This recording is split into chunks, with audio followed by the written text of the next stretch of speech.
ಆವತ್ತು ನೋಂದಣಿ ಮಾಡ್ಬೇಕಂತ ಆವತ್ತೂ ಇರಲಿಲ್ಲ, ಇವತ್ತಿಗೂ ಕೂಡ ನೋಂದಣಿ ಮಾಡಬೇಕು ಸಂಘಗಳು ಅಂತ ಏನಿಲ್ಲ.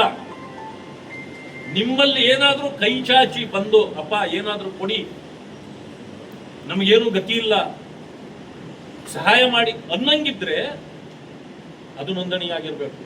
ಅವ್ರು ನಿಮ್ಮನ್ನ ಯಾರು ಕೇಳಾರಿಲ್ಲಲ್ಲ.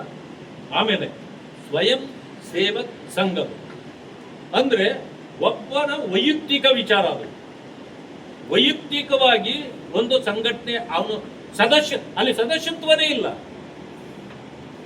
ಸದಸ್ಯ ಆಗೇ ಇರಲ್ಲ ಅವನು ಸ್ವಯಂ ಇಚ್ಛೆಯಿಂದ ಮಾಡ್ತಕ್ಕಂಥ ಸೇವೆಗೆ ನೋಂದಣಿಯ ಅವಶ್ಯಕತೆ ಇಲ್ಲ. RSS ಬ್ಯಾನ್ ಮಾಡಿದಾಗ ನೆಹರು ಕಾಲು ಹಿಡ್ಕೊಂಡ್ಬಿಟ್ರು ಸರ್ದಾರ್ ಪಟೇಲ್ ಅಂತ ಹೇಳಿ ಕೂಡ ಟೀಕೆ ಮಾಡಿದ್ದಾರೆ. ಸರ್ದಾರ್ ಪಟೇಲ್ ಅವರು ನೆಹರು ಅವರ ಕಾಲು ಹಿಡ್ಕೊಂಡ್ರು. ಪ್ರಿಯಾಂಕ್ ಖರ್ಗೆ ಅವರು ಯಾರಿಗಾದ್ರೂ ಹಿಡ್ಕೋಬಹುದು. ಅವ್ರು ಇವತ್ತಿಗೂ ರಾಹುಲ್ ಗಾಂಧಿ ಕಾಲು ಹಿಡ್ಕೊಂಡು, ಸೋನಿಯಾ ಗಾಂಧಿ ಕಾಲು ಹಿಡ್ಕೊಂಡು ತಾನೆ ಆಗ್ತಾ ಇರೋದು. ನಿನ್ನೆ ನೋಡಿ ಅವ್ರ ತಂದೆಯವರು. ಆಮೇಲೆ ನೋಡ್ರಿ ಮಲ್ಲಿಕಾರ್ಜುನ್ ಖರ್ಗೆ ಅವ್ರು ನೀವು ನೋಡ್ರಿ, ಅರೆ AICC ಅಧ್ಯಕ್ಷರವರು, ಆದ್ರೆ ಮುಜೆ ಬನಾನೆ ವಾಲ ಇದರ್ ಬೈಟಾಯಿ ಅಂತ ತೋರಿಸ್ತಾರೆ ಅವರು. ಅಂದ್ರೆ ಇವ್ರಿಗೆ ಸ್ವಂತ ಶಕ್ತಿ ಇಲ್ಲ. ಇವ್ರಿಗೆ ಏನೇ ಆದ್ರೂ ಸೋನಿಯಾ ಗಾಂಧಿ ಅವರ ಇದರಿಂದ ಆಗಿರೋದು.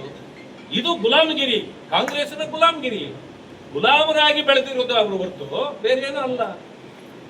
ಆದ್ರಿಂದ ಅವ್ರು ಯಾರ್ದಾದ್ರೂ ಖಾಲಿ ಇರ್ತಿರ್ಬೋದು.